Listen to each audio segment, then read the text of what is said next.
안녕하세요. 중졸학력 검정고시 수학의 안준호 선생님입니다. 자, 여러분 이번 시간에는요. 2021년 제2회 중졸학력 검정고시 기출문제를 같이 한번 풀어보려고 하는데요. 자, 여러분께서 이미 문제들을 한 번씩 잘 풀어보셨을 거라고 생각이 됩니다. 자, 여러분께서 풀어보시면서 비교적 좀 쉽게 풀리는 그런 문제들이 좀 많았을 거라고 생각이 되는데 그 중에서도 좀 어렵거나 좀 개념이 잘 이해가 안 됐던 그런 내용들이 있었다라고 하시면 자, 이번 수업을 통해서 내가 어떤 내용들을 잊고 있는지 그리고 어떤 부분이 부족한지 한번 체크해보는 그런 시간이 되었으면 합니다. 자, 먼저 첫 번째 문제 살펴보도록 하겠습니다. 자, 1번 문제 보시게 되면 자, 다음과 같이 40이란 숫자를 이제 소인수 분해하려고 합니다. 자, 그렇게 해서 2의 a제곱 곱하기 5와 같이 표현하려고 하는 거예요. 자, 소인수 분해 다 할 줄 아시죠? 자, 지금 보시면 40, 자, 2 곱하기 20의 형태로 나타낼 수 있고요. 자, 20은 역시 2 곱하기 10의 형태, 다시 10은 2 곱하기 5의 형태로 나타낼 수가 있어서 자, 우리가 마지막 결과를 어떻게 썼었냐면 2가 한 번, 두 번, 세 번, 그리고 마지막에 5가 곱해지기 때문에 40이라는 숫자는 2가 세 번, 그리고 5가 한 번 곱해진 자, 이런 형태로 소인수 분해가 된다라고 배웠던 기억이 있으실 거예요. 맞죠? 자, 따라서 우리가 원하는 a의 값을 찾아보시게 되면 얼마가 되죠? 네, 3이 돼서 정답 3번 이렇게 체크해 주시면 되겠습니다. 맞죠, 여러분? 자, 물론 이제 소인수 분해를 지금처럼 할 수도 있고요. 이렇게 가지치는 형식도 있었지만 우리 조금 더 다른 방법으로는 이런 방법도 있었죠. 40이라는 숫자를 자, 2로 나눴을 때 여기 20, 그 다음에 다시 2로 나눴을 때 10, 그 다음 다시 2로 나눴을 때 5가 돼서 자, 이 결과에 따라서 2가 3번, 5가 한 번 곱해진 자, 2의 세제곱 곱하기 5와 같음을 확인할 수도 있겠습니다. 맞죠, 여러분? 자, 이런 내용들 다시 한번 기억해 주시기 바라고요. 자, 요거 이해가 되셨으면 저는 다음 문제로 바로 넘어가 보도록 하겠습니다. 자, 2번 문제 보시게 되면 a가 2라고 주어졌을 때 5a-1이라고 하는 식의 값을 구해봐라 라고 하는 문제가 되겠죠. 자, 이거는 식의 값의 문제로서 자, 어떤 문자 대신에 또는 미지수 대신에 그에 대응하는 어떤 수를 집어넣어 줌으로써 자, 이 집어넣는 과정을 뭐라고 해요? 대입이라고 하죠. 대입.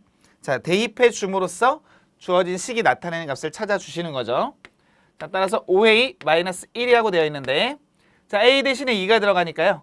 자, 여기는 곱하기로 연결이 된 거죠. 자, 따라서 5 곱하기 2 마이너스 1. 자, 이렇게 정리하실 수가 있겠고요. 자, 이 녀석 계산하시면 10이 될 거기 때문에 10에서 1을 빼주시면 9와 같은 결과를 얻게 됩니다. 맞죠? 자, 따라서 정답은 4번. 자, 이렇게 체크해 주시면 되는 거예요. 이해가 되시죠?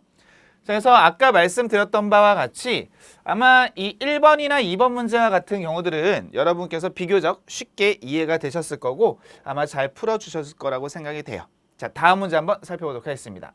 자, 1차 방정식 문제가 되겠네요. 자, 1차 방정식 어떻게 푸는지 기억하시죠? 그렇죠? 좌변에 미지수를 포함한 식을 남기고요. 자, 우변에는 미지수를 포함하지 않는 상수항들을 모아줍니다. 그죠? 자, 그렇게 해서 미지수 앞에 곱해진 어떤 상수로서 양변을 나눠줌으로써 원하는 미지수의 값을 찾을 수가 있었습니다. 자, 따라서 지금 주어진 식에서 자, 마이너스 2라고 하는 녀석을 우변으로 이항을 해주시면 자, 플러스 2로 바뀌니까 6이 되겠죠. 자, 그리고 앞서 말씀드린 바와 같이 x 앞에 계수 3이 없어지기 위해서는 자, 양변을 3으로 나눠주시면 되는 거예요. 맞죠?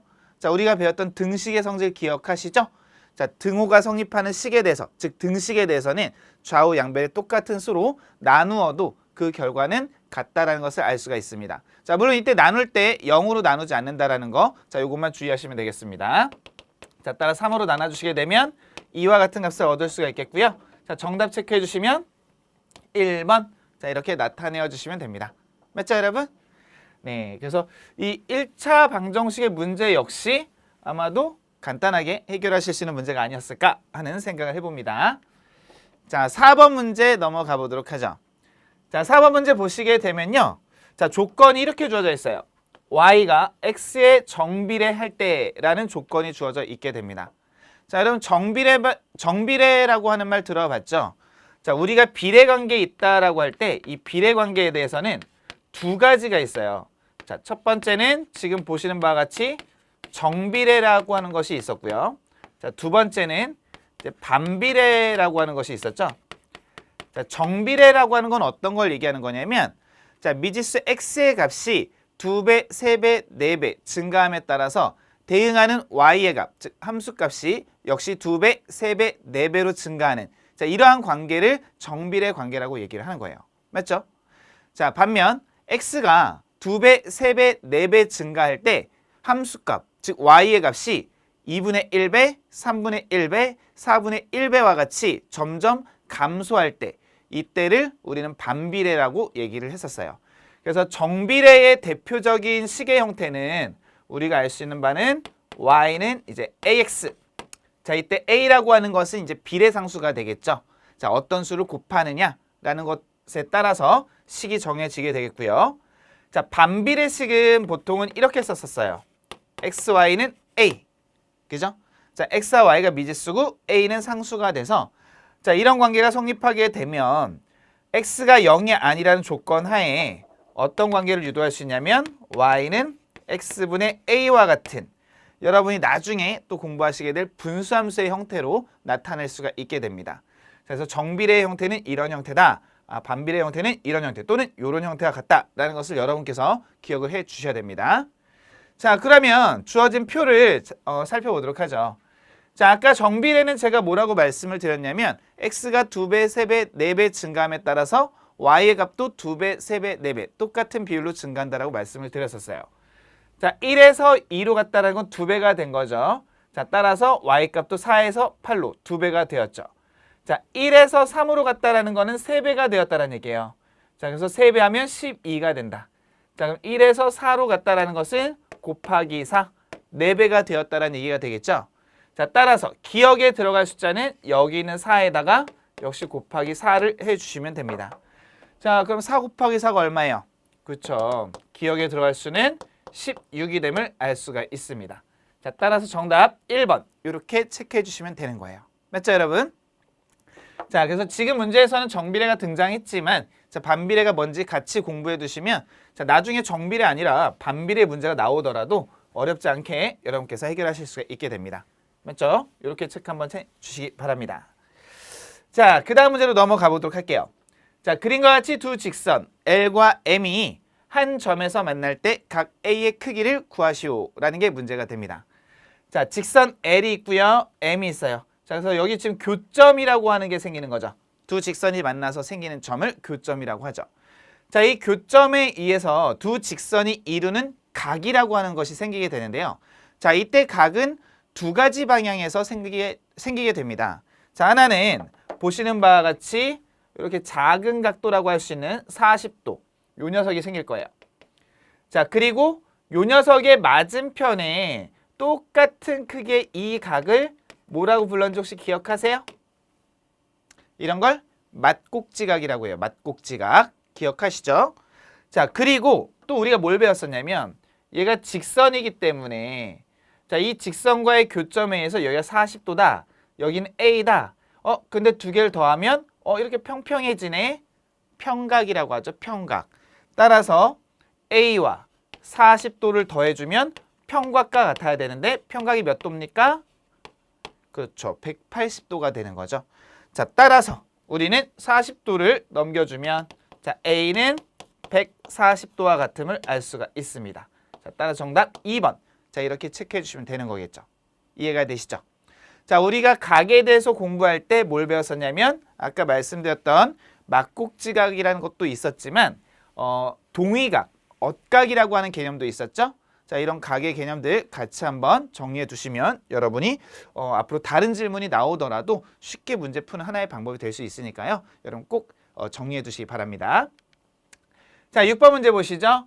자, 직사각형 ABCD라는 게 주어져 있고요. 자, 직선 L을 회전축으로 해서 자, 1회전 회전시켰을 때 생기는 도형이 무엇이냐? 어떤 입체가 생기겠죠. 자, 이렇게 1회전 시키면 여러분 이거는 여러분께서 그림으로 생각해 보면 이 AB라는 선분이 이렇게 있는 거잖아요. 그죠? 자, 얘를 자, 이렇게 귀퉁이를 잡고 한 바퀴 싹 돌렸어요. 그럼 어떻게 될까요? 우선 우리가 알 수 있는 대칭 위치 이렇게 해서 한 이쯤에 B, 편의상 B'이라고 쓸게요. 자, B'이라고 잡히게 될 겁니다. 이때 요 녀석과 요 녀석의 길이는 당연히 같아야 되겠죠? 회전을 했는데 갑자기 길이가 늘어나진 않을 거 아니에요. 그죠? 자, 그러면서 여기 있던 선분 역시 어떻게 됩니까? 이렇게 해서 한 이쯤에 C 프라임. 요 길이와 요 길이 역시 같겠죠. 자, 이렇게 연결해주면 똑같은 모양이 이쪽에 찍히게 됐어요. 그죠? 자, 그리고 어떻게 하는 거예요? 회전을 시켰잖아요. 그죠? 회전을 시키니까 요 선분이 이렇게 앞으로 나왔다가 들어가고 다시 저 뒤로 갔다가 이렇게 나오는 거죠. 그래서 그려보면 여러분이 잘 아실 만한 이런 원기둥의 형태가 만들어지게 되는 거예요. 회전을 시켰으니까. 그죠? 이해가 되십니까? 네. 자, 그래서 정답을 찾아보시게 되면 3번 원기둥이 됨을 알 수가 있습니다. 당연히 모든 회전체는요. 이렇게 회전축에 수직인 어떤 평면으로 잘랐다. 제가 이렇게 평면을 하나 그려볼게요. 이렇게 평면을 잘랐다. 평면으로 잘랐다 라고 한다면 자, 여기 단면이라고 하는 게 생겨요. 그죠? 잘리는 단면. 자, 이 단면은 언제나 원판이 될 수밖에 없는 거죠. 자, 그러기 때문에 여러분이 지금의 문제와 같이 꼭 직사각형이 아니라 어떤 삼각형이라 할지라도 회전시키게 되면 뿔이 생길 수 있겠지만 밑면의 모양이 항상 어떻습니까? 원형이 되겠죠. 따라서 원뿔의 형태 또는 원기둥의 형태가 나타남을 여러분이 기억을 해주시면 되겠습니다. 맞죠, 여러분? 자, 이런 내용들 다시 한번 정리해 주시기 바라고요. 자, 여기까지 이해가 되셨으면 다음 문제, 자, 7번 문제로 넘어가 보도록 하겠습니다. 통계에 관련한 문제가 되겠네요. 자, 다음은 어느 학급의 학생 20명을 대상으로 지난 올림픽 기간에 경기 시청 시간을 조사하여 나타낸 도수 분포표라고 합니다. 맞죠? 자, 이 학급의 학생들 중에서 자, 경기 시청 시간이 6시간 미만이라고 되어 있어요. 자, 우리가 배웠던 도수 분포표는요. 자, 일반적으로는 여기에 계급이 놓여 있고요. 자, 여기 도수가 놓여 있습니다. 조금 더 정확히 얘기하면 이쪽은 우리가 뭐라 불러요? 자, 별량이라 부르죠. 별량. 그렇죠? 어떤 자료의 특징을 수치로 나타내는 값을 별량이라고 합니다. 그래서 별량의 한 종류로서 계급이 들어가게 되는데 사실 계급 자체가 별량이 되지는 않아요. 자, 이 계급의 중간값이라고 하는 계급값을 별량으로 설정을 하죠. 기억나시죠? 계급값은 계급의 양끝값의 평균값이 되는 거죠. 그래서 0과 3이면 이 경우에는 1.5가 계급값이 됩니다. 그리고 그에 해당하는 개체수 또는 어떤 사물의 개수, 자, 이런 것을 도수라고 하는 거예요. 도수. 여기가 도수가 되겠죠. 그래서 각각의 별량에 도수가 분포한 정도를 나타내는 표다라고 해서 도수 분포표라고 했던 것이고요. 자, 이 도수 분포표에서 계급을 이용해서 별량을 나타낼 때 한 가지 약속을 하죠. 자, 왼쪽의 수는 범위가 이상이라는 어떤 범위로 나타낼 수 있었고요. 오른쪽의 수는 미만이라는 조건을 줌으로써 범위를 제한할 수가 있었습니다. 즉 미만이니까 3을 포함하지 않겠죠. 그럼 우리가 지금 찾고자 하는 건 6시간 미만이에요. 자, 그럼 여기는 0 이상 3 미만, 3 이상 6 미만. 우리가 원하는 6 미만이 여기까지네요. 그죠? 자, 여기까지 해당하는 학생 수니까 전체 도수 얼마? 1과 4를 더하면 5, 5명이 됨을 쉽게 확인할 수가 있게 됩니다. 맞죠, 여러분? 네. 그래서 지금의 문제도 여러분이 도수 분포표가 무엇인지 그리고 어떻게 우리가 해석할 수 있는지만 이해하고 계시다고 한다면 굉장히 쉬운 문제가 될 수 있습니다. 그래서 혹시라도 틀리셨던 분들은 도수 분포표에 대한 개념을 그리고 용어들에 대해서 다시 한번 확인해 주시기 바랍니다. 자, 8번 문제 살펴보도록 하겠습니다. 자, 분수 3분의 1을 순환소수로 나타낼 때, 자, 우리가 배웠던 소수는요, 크게 유한소수란 녀석이 있었고 무한소수란 녀석이 있습니다. 자, 유한소수라고 하는 것은 분모를 소인수분했을 때 2 또는 5의 소인수만을 갖는 경우를 유한소수라고 배웠었어요. 자, 그러면 무한소수는 뭐죠? 그렇죠. 분모를 소인수분했더니 2, 5를 제외하고 다른 소인수가 있는 경우들이 되겠죠. 자, 이런 경우에 무한소수의 경우는 자, 여기다 써볼게요. 무한소수. 무한소수의 경우는 다시 두 종류로 나뉠 수가 있었죠. 자, 어떤 두 종류였었냐면 지금 보시는 3분의 1과 같이 3분의 1은 어떻게 될까요? 1을 이렇게 3으로 나눠보면 몫이 0이 되겠죠? 0. 다시 1. 소수점 찍어주면 0, 3, 9, 또 1, 0, 또 3. 자, 이렇게 해서 0.33333 이래서 3이 계속해서 반복되죠. 자, 이와 같이 어떤 수가 또는 어떤 수들이 일정하게 반복되는 패턴을 갖는 무한소수를 우리가 뭐라고 불렀었냐면 얘를 순환소수라 불렀었어요. 순환소수. 이와는 달리 끝없이 소수점 r의 수가 나열이 되고는 있는데 이런 일정한 패턴이 없어요. 규칙성이 없어요. 자, 이런 걸 순환하지 않는 무한소수라고 합니다. 자, 요즘은 잘 안 쓰는 표현이긴 하지만 제가 조금 간단히 쓰기 위해서 한자어를 좀 이용하면 비순환소수라고 하죠. 맞죠, 여러분? 그래서 비순환소수의 대표적인 예로서는 뭐가 있습니까? 원주율 파이. 여러분 알고 계신 루트 3과 같은 무리수들이 있죠. 그래서 비순환소수를 무리수라고 하는 거예요. 자, 그러면 순환소수는 지금 여기 나타내봤네요. 그죠? 자, 3분의 1과 같은 수는 0.333 이렇게 가요. 자, 이렇게 3이 계속해서 반복이 되면 점점점 이렇게 쓰는 거 대신에 간략히 쓰기로 약속을 했죠. 3에다가 점을 딱 찍어주는 거죠. 자, 그래놓고 얘를 뭐라 불렀어요? 순환마디라 불렀었죠. 자, 따라서 얘는 순환마디가 누구냐? 라고 한다면 3이 된다는 것을 알 수가 있게 됩니다. 맞죠, 여러분? 자, 그래서 우리가 이제 소수라는 걸 공부할 때 지금은 제가 간략히 무한소수만 써드렸지만 앞서 설명드린 바 유한소수와 무한소수 이 두 종류를 배웠었고요. 다시 무한소수 안에는 지금 보신 바와 같이 순환소수와 순환하지 않는 무한소수가 있음을 여러분 다시 한번 확인해 보시고요. 그에 따른 예시들을 같이 공부해 두시는 게 좋습니다. 아시겠죠? 자, 9번 문제 보도록 하시죠. 자, 이건 뭐죠? 단항식의 계산이죠. 단항식의 계산. 그와 더불어 뭐가 연결이 된 거예요? 지수법칙이라고 하는 개념이 연결이 된 겁니다. 아, 얘는 여러분이 꼭 기억하셔야 될 게 지수법칙이었었다. 그 지수법칙이 뭐였었더라? 자, 요거를 한번 생각해 볼까요? 자, 지수법칙. A가 0보다 크다라고 합시다. M과 N이 2 이상의 자연수라고 한번 생각을 해볼게요. 자, 우리가 배운 건 이런 조건 하에서 배웠어요. 그래서 첫 번째 뭐 배웠었냐면 A의 M제곱 곱하기 A의 N제곱과 같은 경우 자, 밑이 서로 같습니다. 그죠? 자, 밑이 서로 같을 때에는 어차피 의미상 A를 N번 곱해라. A를 N번 곱해라. 그리고 또 곱해. 결과적으로 A를 N 플러스 N번 곱하는 거죠. 따라서 A의 N 플러스 N제곱 이렇게 표현할 수가 있었던 거예요. 기억나시죠? 자, 이런 것이 있었고요. 그 다음에 A의 M제곱 나누기 A의 N제곱. 자, 이 경우에는 우리가 세 가지로 분류해서 배웠었어요. 자, 어떻게 배웠었냐면 M이라는 수가 N이라는 수보다 큰 경우가 있습니다. 자, 그런 경우에는 나눗셈이니까 곱셈과 반대 개념이겠죠? 여기선 A를 N번 곱해라. A를 N번 나눠줘라. 이런 얘기잖아요. 아, 그래서 결과적으로 N번 곱했다. N번 나눴으니까 N-N번 곱해진 꼴이 되는 거예요. 자, 이때는 M이 N보다 큰 경우. 자, 두 번째. M과 N이 같을 수도 있죠. M과 N이 같다라고 하면 이 두 수 자체가 같습니다. 따라서 나눴을 때는 어떻게 돼요? 자신을 자신으로 나눴으니까 1이 되겠죠. 자, 그 다음에 M보다 N이 큰 경우가 있어요. 자, 그럼 어떻게 배웠었느냐? 분수꼴로 가는 거죠. 자, N이 더 크기 때문에 분수꼴로 가는데 N에서 M 뺀 다음에 이렇게 역수라고 하죠. 자, 이런 꼴로 표현하실 수가 있었던 거예요. 자, 이런 내용들 여러분 잘 기억해 주시면 됩니다. 그죠? 자, 물론 이 외에도 다른 지수법칙이 있겠지만 지금 우리 문제에서는 이 두 가지 내용을 좀 기억을 해 주셔야 되기 때문에 자, 이 두 가지만 설명하고요. 자, 문제 한번 보도록 하겠습니다. 자, x의 4제곱이라고 되어 있죠?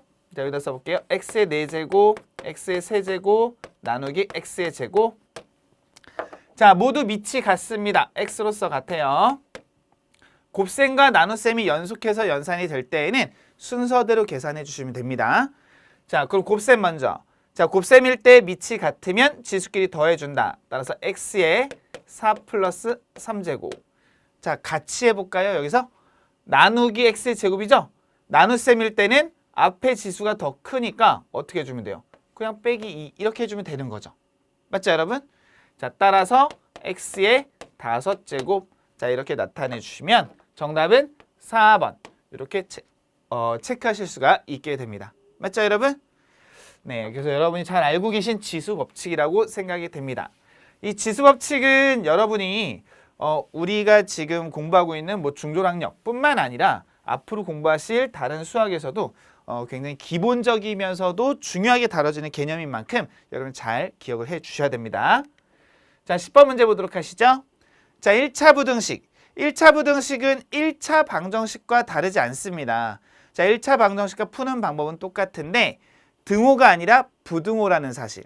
그렇기 때문에 주의해야 될 것은 부등식의 성질에 의해서 양변을 음수로 곱하거나 나누어 줄 때는 부등호 방향이 바뀐다라는 거. 요것만 기억해 주시면 돼요. 또는 주의해 주시면 됩니다. 맞죠? 자, 한번 볼게요. 자, 2x-2 여기 4. 자, 어떻게 해요? 이 1차 방정식처럼 푸는 거예요. 마이너스 2를 우변으로 이항을 합니다. 자, 2x. 그럼 어떻게 돼요? 6이 되겠죠. 자, 그리고 양변을 어떻게 해줄까요? 2로 나눠줄 거예요. 이때 나누는 수 2는 양수기 때문에 부등호 방향이 바뀔까요? 안 바뀔까요? 안 바뀝니다. 자, 따라서 x는 3 이하다. 자, 아까 제가 말씀드렸죠? 요 과정에서 나누는 수가 음수가 될 경우에 또는 곱하는 수가 음수가 될 경우에는 양변이 똑같이 곱했을 때 부등호 방향이 바뀐다라는 거. 이런 사실들만 여러분이 좀 주의해 주시면 될 것 같아요. 맞죠? 자, 정답은 그래서 1번 이렇게 체크해 주시면 되겠습니다. 요거까지 정리해 보셨고요. 자, 다음 문제로 넘어가 보도록 하겠습니다. 함수 fx는 3x. 자, 이 녀석에 대하여 f-2의 값은. 자, 우리가 함수 공부할 때 뭘 배웠었냐면 정역과 공역을 배웠고요. 공역 안에 치역이라고 하는 걸 배웠었어요. 치역 기억하십니까? 네, 간단하게 제가 좀 그려드리면 자, 이렇게 x에서 y로 대응하는 관계. 자, 이걸 함수 f라고 했었던 거죠. 자, 그러면 여기에 있는 어떤 원소 스몰 x가 여기에 있는 어떤 f에서 결정된 함수값이니까 fx라고 썼었던 거죠. 자, fx에 대응한다. 자, 이런 관계를 함수라고 하는 거고, 자, 이때 이 fx를 뭐라고 불렀습니까? 얘를 함수값이라 불렀던 거예요. 맞죠? 자, 그래서 함수를 만들어 보면 정역의 모든 원소는 화살을 쏴야 돼요. 그죠? 자, 공역의 모든 원소는 화살을 다 맞아야 돼요? 그렇진 않죠. 화살을 안 맞는 녀석이 있을 수도 있다라고 했었죠. 자, 그래서 우리가 화살을 맞을 가능성이 생기는 이 y 자체를 공역이라 불러줬지만 실제로 화살을 맞는 i는 함수값이라 불렀었고 이 함수값들의 모임을 뭐라고 배웠어요? 예, 이걸 치역이라고 배웠었습니다. 맞죠, 여러분? 자, 그래서 여러분이 지금 문제에서 요구하는 거는 이 치역의 원소가 되는 함수값을 찾아봐라 라는 문제가 되는 거죠. 자, 누구에 대응하는? 마이너스 2에 대응하는. 그럼 어떻게 주면 돼요? 3x에서 마이너스 2만 대입해 주시면 되는 거예요. 자, 그래서 써보게 되면 f-2는 3 곱하기 마이너스 2와 같게 됩니다. 자, 그럼 이 값은 얼마가 됩니까? 마이너스 6. 따라서 정답 1번 이렇게 체크해 주시면 되는 거예요. 맞죠, 여러분? 네, 이 문제만 풀기에는 물론 이런 개념 없이도 좀 간단히 해결하실 수가 있었겠지만 여러분 이런 거 공부하실 때 내가 배웠던 함수가 뭐였더라? 아, 용어들이 뭐가 있었더라? 이런 것들 한 번쯤 이렇게 체크해 보신다면 꼭 이렇게 문제가 나오지 않고 다르게 출제가 된다 하더라도 여러분께서 실수 없이 다 맞추실 수 있으니까요. 자, 올바른 학습법이라고 할 수가 있겠죠? 네, 그렇게 공부해 주시기 바라고요. 자, 12번 문제로 넘어가 보도록 할게요. AB와 AC의 길이가 서로 같은 이등변 삼각형 ABC에 대해서 보시는 바와 같이 각 A가 80도라고 되어 있어요. 자, 이때 각 X의 크기가 얼마겠느냐라는 질문인데요. 자, 이등변 삼각형의 정의라고 한다면 어떤 거였었죠? 그쵸? 두 변의 길이가 같은 삼각형. 자, 이게 이등변 삼각형의 정의가 돼요. 그러면 이등변 삼각형의 정리라고 하는 게 있죠. 자, 정리라고 하는 게 뭐가 있었죠? 이등변 삼각형의 두 밑각의 크기는 서로 같다. 요거 배웠었죠? 아, 요 길이와 요 길이가 같으면 자, BC를 밑변으로 뒀을 때 밑각이라고 하면 요 녀석과 요 녀석을 얘기하는 거죠. 여기가 X면 여기도 X란 얘기죠. 맞죠? 그리고 또 하나, 삼각형에서 중요한 정리. 삼각형의 세 내각의 총합은 항상 몇 도입니까? 180도가 맞죠. 자, 그러기 때문에 80도, X 두 개. 아, 2x 플러스 80도 이렇게 했을 때 이 녀석이 180도와 같아야 된다. 자, 그러면 2x는 100도와 같아야겠구나. 자, 따라서 우리가 원하는 x라고 하는 값은 50도가 됨을 알 수가 있습니다. 따라서 정답 3번 이렇게 체크해 주시면 되는 거예요. 맞죠, 여러분? 자, 그래서 삼각형에서 배웠던 좀 특수한 삼각형들이 몇 가지 있었죠. 이등변 삼각형 외에도 정삼각형이라는 게 있었죠. 그리고 또는 직각삼각형. 자, 이 녀석들에 대해서는 그 특징들이나 정리에 대해서 여러분께서 다시 한번 공부를 좀 해주셔서 이런 문제가 나왔을 때 그 정리들을 이용하여 또는 정의를 이용하여 쉽게 해결하실 수가 있게 됩니다. 자, 13번. 자, 이것도 굉장히 중요한 내용이에요. 자, 문제 보시는 바와 같이 m과 n이 중점으로 정의가 되어 있어요. 자, 그리고 BC의 길이가 12라고 할 때 MN의 길이 얼마게 이런 질문이죠. 이거 우리 뭐 배웠었더라? 이거 뭐 배웠었죠? 우리가 배웠던 것 중점 연결 정리라고 하는 게 있었죠. 자, 중점 연결 정리가 뭐였었느냐? 자, 여기서 설명드릴게요. 자, AB의 중점을 M, AC의 중점을 N이라 설정하게 되면 자, 그러면 MN이라는 선분과 BC라는 선분은 서로 어떻다? 평행하다. 그리고 MN의 길이는 BC 길이의 얼마? 2분의 1배, 절반과 같다. 따라서 6cm가 됨을 알 수가 있다는 얘기죠. 그 이유를 살펴보면 굉장히 간단합니다. 자, 얘네 둘이 평행선이 되기 때문에 이렇게 삼각형과 이렇게 삼각형이 어때요? 1대 2라는 닮음비가 성립하게 되는 거예요. 따라서 두 도형이 닮음이니까 닮음비에 의해서 여기도 1대 2다. 그럼 6이다. 라는 거 쉽게 찾을 수가 있다는 얘기죠. 그래서 정답 체크하시면 2번 이렇게 확인하실 수가 있게 됩니다. 자, 중점 연결 정리라고 하는 것은요. 수학에서 도형을 다룰 때 굉장히 많이 쓰이는 어떤 정리라고 보시면 될 것 같아요. 그렇기 때문에 여러분께서 중점 연결 정리는 모르시면 안 되는 거예요. 꼭 공부해 두셔서 자, 이런 문제들 나왔을 때 내가 아는 거 굉장히 쉽게 정답을 탁 체크하실 수가 있어야 되겠습니다. 맞죠? 자, 14번 문제 보도록 하시죠. 자, 집에서 학교까지 가는 길과 학교에서 도서관까지 가는 길은 각각 3가지씩 있다라고 해요. 자, 그림에서 보시는 바와 같이 여기 3가지, 여기 3가지. 자, 그렇다면 집에서 학교를 거쳐 도서관까지 가는 방법의 수는 몇 가지가 되게 되냐 하는 건데요. 자, 우리가 경우의 수를 배울 때 경우의 수에 대해서 어떤 경우는 각각의 경우의 수를 곱해주는 경우가 있었고 어떤 경우는 더해주는 경우가 있었어요. 그죠? 자, 그래서 더해줄 때와 곱해줄 때를 어떻게 구별할 수 있었느냐? 우리가 배웠던 합의 법칙이라고 하는 게 있었고요. 곱의 법칙이라고 하는 게 있었죠. 간단히 구별해보면 뭐가 있었죠? 그렇죠. 두 사건이 동시에 일어나거나 연속적으로 일어나느냐 안 일어나느냐 이걸 보고 판단하는 거였었죠. 자, 합의 법칙을 쓰는 경우는 동시성이나 연속성이 없는 경우예요. 그죠? 각각이 별개의 사건인 거예요. 그러나 곱의 법칙을 쓰는 경우에는 어때요? 동시성이 있거나 또는 연속성이 있을 때에 우리가 곱의 법칙을 씁니다. 자, 지금의 경우 어때요? 집에서 최종 목적지인 도서관까지 갈 때 학교를 거쳐서 가는 거니까 여기 들렸다가 가는 거예요. 즉 연속적으로 일어나는 사건이기 때문에 연속성에 의해서 곱의 법칙 꼭 곱해주자. 그러니까 몇 가지? 9가지. 정답 몇 번? 4번. 이렇게 체크할 수 있다는 얘기예요. 맞죠, 여러분? 이런 것들 잘 기억을 해 주셔야 됩니다. 그래서 동시성과 연속성이 있냐 없냐에 따라서 경우의 수를 나타낼 때 합의 법칙을 쓸 것이냐 곱의 법칙을 쓸 것이냐 잘 판단을 해 주셔야 되겠고요. 자, 15번 문제로 넘어가 보도록 할게요. 자, 무리수 내용이 되겠네요. 자, 무리수 내용 중에서 어쩌면 기본적인 내용이 될 수가 있어요. 여러분이 알고 계신 것 중에 이런 것들이 있었죠. 자, A의 제곱 B라는 녀석이 있고 여기 루트를 씌웠다라고 한번 생각해 보도록 할게요. 자, 여기서 제가 A가 양수라는 조건을 그냥 주도록 할게요. 자, 이런 경우에 우리가 어떻게 배웠었냐면 루트 A의 제곱 곱하기 루트 B로 나눴을 수 있었던 거죠. 자, 그리고 A가 양수라고 한다면 A의 제곱의 루트니까 이거 어떻게 나와요? 그렇죠. A 루트 B로 나올 수가 있었던 거죠. 자, 그래서 여러분 이 내용 잘 기억하고 계실 거예요. 그래서 루트 안에 어떤 수를 뭐 소인수 분해를 한다든지 아니면 어떤 곱의 형태로 표현했을 때 지금 보시는 바와 같이 제곱수는요. 루트 앞에 제곱을 떼고 나갈 수 있다는 얘기죠. 그럼 반대로 이렇게 될 수 있다는 얘기는 이렇게 될 수도 있다는 얘기잖아요. 그죠? 그럼 루트 앞에 곱해진 어떤 상수는 제곱하여 안에 있는 수와 곱해서 표현할 수도 있다는 얘기예요. 맞죠? 자, 이 내용 이해가 되시면 자 보세요. 3루트 2잖아요. 3루트인데 루트 앞에 있는 어떤 상수. 얘는 어떻게 한다고요? 제곱해서 안에 있는 수와 곱해서 표현할 수가 있다.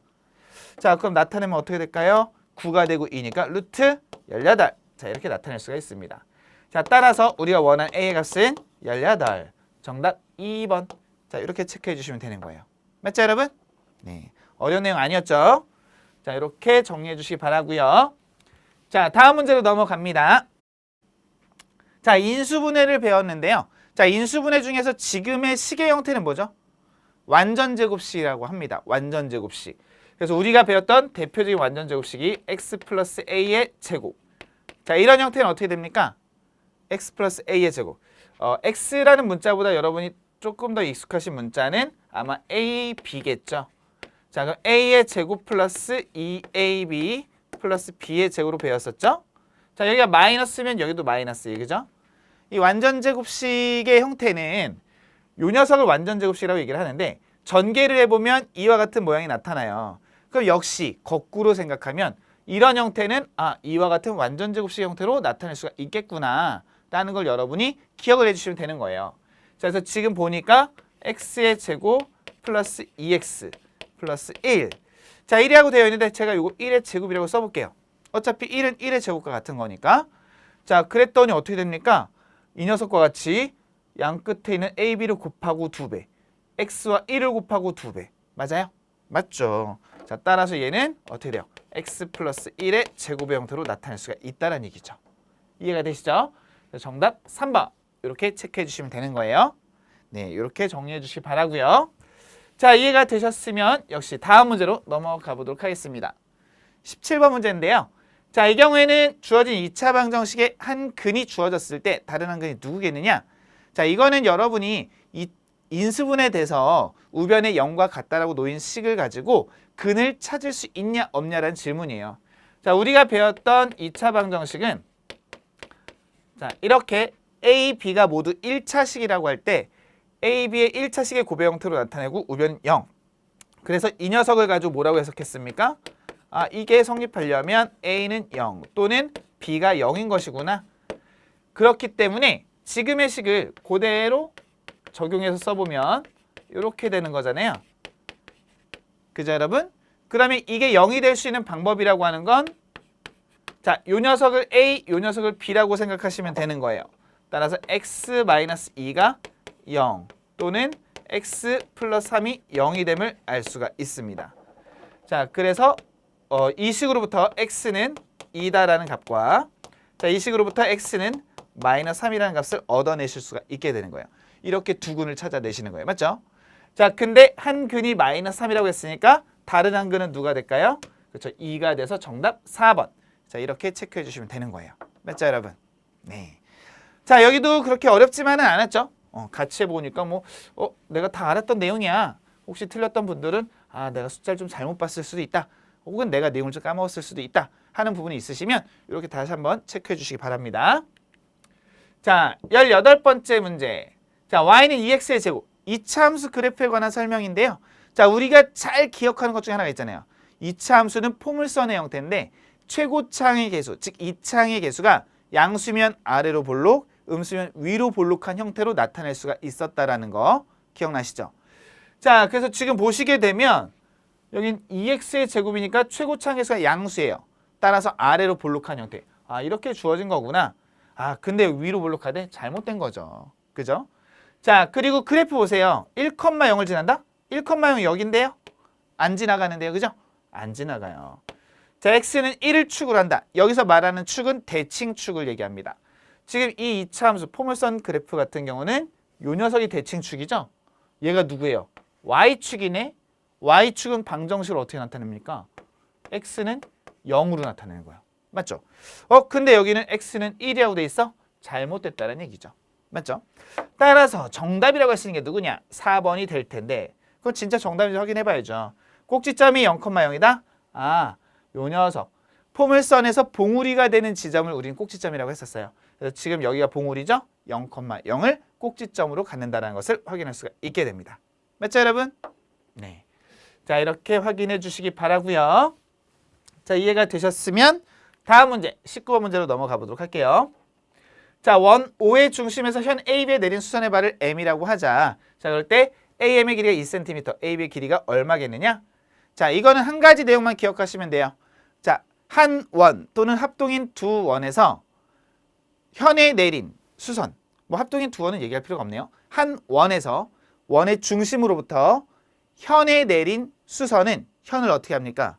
수직으로 2등분하는 거죠. 자, 따라서 여기에 2cm라는 거 알 수가 있습니다. 그래서 2cm, 2cm? AB의 길이 4cm 이렇게 찾아주시면 되는 거예요. 기억나시죠? 네, 이런 내용들 여러분 잘 기억을 해주셔야 돼요. 그리고 지금의 성질은 나중에 여러분께서 또 다루시는 수학 내용에서도 굉장히 많이 활용하는 거기 때문에 잊으시면 안 됩니다. 아시겠죠? 자, 마지막으로 20번 문제 하나 살펴보도록 하겠습니다. 자, 여러분 뭐 찾으라고 해요? 자, 중앙값 찾으라고 하는 문제, 중앙값. 자, 여러분 중앙값이라고 하는 게 있고요. 최빈값이라고 하는 게 있고요. 평균이라고 하는 값이 있어요. 그죠? 여러분께서 이 세 가지 개념 차이를 좀 이해를 하셔야 돼요. 자, 평균, 그 다음에 중앙값, 그 다음에 아까 말씀드렸던 최빈값. 이게 비슷한 것 같지만 달라요. 자료가 뭐냐에 따라서 이 세 가지 값은 모두 같을 수도 있지만 모두 다를 수도 있어요. 자, 평균은 말 그대로 주어진 자료의 어떤 수들을 모두 더합니다. 그리고 그 더해진 개체수로 나눠주면 얻어지는 값, 이게 평균값인 거예요. 맞죠?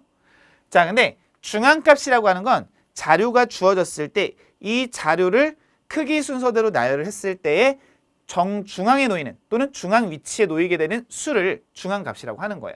그래서 예를 들면 지금과 같은 경우 크기 순서대로 나타내보면 1, 2, 3, 4, 6이죠. 현재 정중앙의 위치 누굽니까? 요 녀석이 되는 거예요. 요 녀석. 그죠? 자, 그래서 중앙값은 이때는 3. 그래서 정답 3회 이렇게 나타내시면 되는 거예요. 근데 자료의 개수가 만약에 이렇게 있지 않고요. 여기 하나가 더 있으면 어떻게 합니까? 그럴 때는 가운데 껴있는 이 두 값의 평균값 3과 4를 더한 다음에 2로 나눠주시면 그것이 바로 중앙값이라고 정의가 됩니다. 아시겠죠? 그래서 중앙값과 평균값은 다른 개념인 거예요. 최빈값은 뭐죠? 최빈값은 말 그대로 가장 빈도가 높은 수를 얘기하는 거예요. 가장 많이 등장하는 수. 지금의 경우는 뭐 한 번씩이기 때문에 최빈값의 의미가 없지만 어떤 자료는 1, 2, 3, 4. 그럼 2가 제일 많이 등장했죠? 자, 최빈값을 찾아라. 그럼 2가 된다. 이렇게 생각하실 수가 있다는 거죠. 자, 따라서 여러분께서 이 문제는 중앙값을 찾는 문제였지만 이런 세 가지 개념에 대해서 정확히 구별하실 수가 있어야 됩니다. 맞죠, 여러분? 자, 어떠셨습니까? 자, 20개의 문제 풀어보시니까 내가 처음에는 좀 이해가 안 됐던 문제 또는 잘 몰랐던 개념이 있었는데 저랑 같이 풀어보시면서 설명을 들어보니까 이거 내가 전혀 모르는 것도 아니야. 못하는 것도 아니야. 다 할 수 있는 내용들입니다. 맞죠, 여러분? 자, 여러분께서 놓치셨던 부분들이 있다면 꼭 다시 한번 체크해 주시기 바라고요. 저는 다음 시간에 더 좋은 강의에서 다시 뵙도록 하겠습니다. 여러분 모두 수고하셨습니다.